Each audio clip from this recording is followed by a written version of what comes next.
الحمدللہ رب العالمین والصلاة والسلام علی سید المرسلین اما بعد فاعوذ باللہ من الشیطان الرجیم بسم اللہ الرحمن الرحیم والصلاة والسلام علیکہ یا رسول اللہ وعلی آلکہ واصحابکہ یا حبیب اللہ والصلاة والسلام علیکہ یا نبی اللہ وعلی آلکہ واصحابکہ یا نور اللہ۔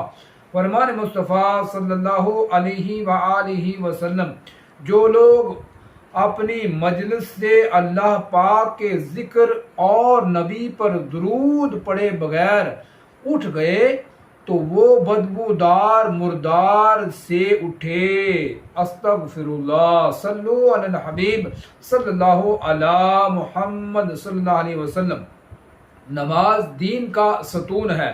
سرکار عالی وقار مدینے کے تاجدار صلی اللہ علیہ وسلم نے ارشاد فرمایا، نماز دین کا ستون ہے، جس نے اسے قائم رکھا دین کو قائم رکھا، اور جس نے اسے چھوڑ دیا اس نے دین کو ڈھا دیا یعنی گرا دیا۔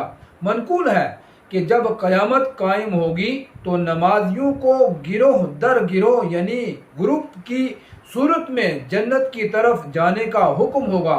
جب پہلا گروہ جنت میں داخلے کے لیے لایا جائے گا تو ان کے چہرے ستاروں کی طرح چمکتے دھمکتے ہوں گے۔ فرشتے ان کا استقبال کریں گے اور ان سے پوچھیں گے، تم کون ہو؟ وہ کہیں گے، ہم امت محمدیہ علی صاحب الصلاۃ والسلام کے نمازی ہیں۔ پھر پوچھا جائے گا، تمہارے اعمال نمازوں کا کیا حال تھا؟ تو وہ کہیں گے، ہم اذان سنتے ہی وضو کے لیے کھڑے ہو جاتے تھے اور دنیا کی کوئی چیز ہمیں اس سے روک نہیں سکتی تھی۔ فرشتے کہیں گے، تم اس کے مستحق ہو، یعنی تمہیں جنت میں داخل کیا جائے گا۔ پھر دوسرا گروہ جنت میں داخلے کے لیے لایا جائے گا، جن کا حسن و جمال یعنی خوبصورتی پہلے گروہ سے زیادہ ہوگا۔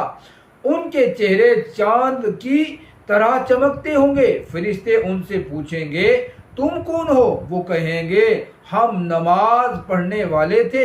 پھر پوچھیں گے، تمہاری نمازوں کا کیا حال تھا؟ وہ کہیں گے، ہم نماز کے وقت سے پہلے ہی نماز کے لیے وضو کر لیتے تھے، اور جب اذان سنتے تھے فوراً مسجد میں حاضر ہو جاتے تھے۔ فرشتے کہیں گے، تم اسی کے مستحق ہو۔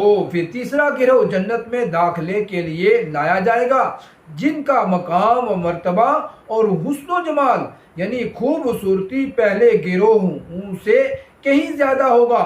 ان کے چہرے آفتاب یعنی سورج کی طرح روشن ہوں گے۔ فرشتے ان سے پوچھیں گے، تم اتنے خوبصورت اور اتنے اعلیٰ مقام والے کون ہو؟